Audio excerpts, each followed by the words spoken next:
So starting the test drive in the Suburban, the 5.3 does a pretty good job getting this thing up to speed. If you want just a bit more power, the 6.2 is nice, but I always say it's not a necessity for me. But it is a very nice engine to have. But the overall driving dynamics are pretty good for an SUV that's this large, this long, this heavy.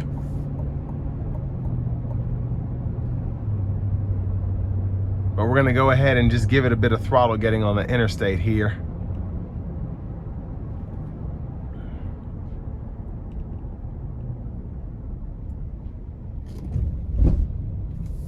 Here we go.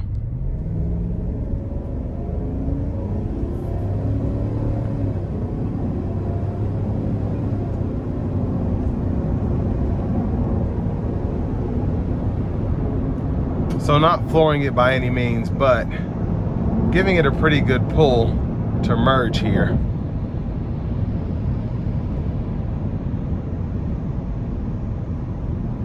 Now these 22s, just a tad bit of road noise here. Feeling it just a little bit in the steering wheel, but the ride quality itself is not suffering. But with these bigger, heavier wheels, that's just what comes with it. But I love the look of these so much. It really doesn't make that big of a deal to me. I'd take them all day.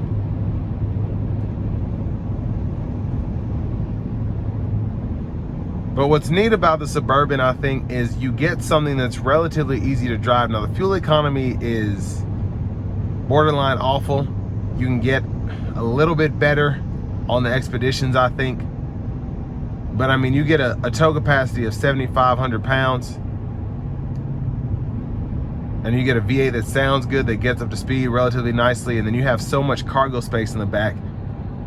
Whether you have 7 passengers altogether or not, which is great. And then there are also many ways to configure that third row and the second row, so you can maximize seating capacity as well as cargo capacity. Now for this price point, at just a little under $76,000. I hate that we don't have adaptive cruise control, but not really a big deal, I think. But we're missing cooled seats. We have the sunroof.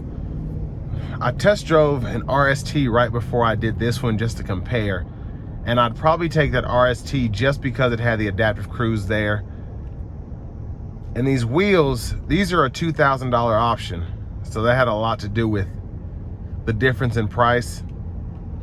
And compared to the RST wheels that you get stock, I would just take that over the LT and getting the Signature Plus package, because you get pretty much the same in terms of your features with a $1,000 cheaper luxury package on the RST.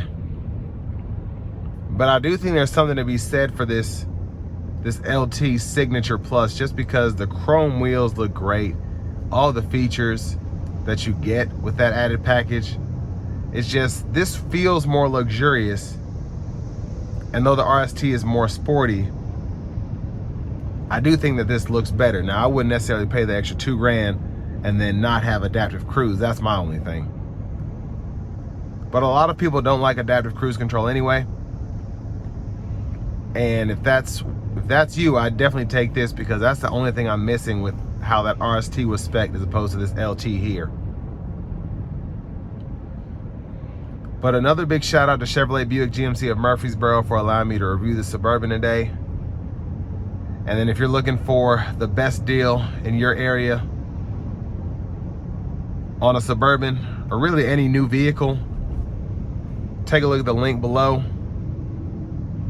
and you can get you a new car quote, and just make sure you're getting the best price before you go shopping at all these dealerships. So,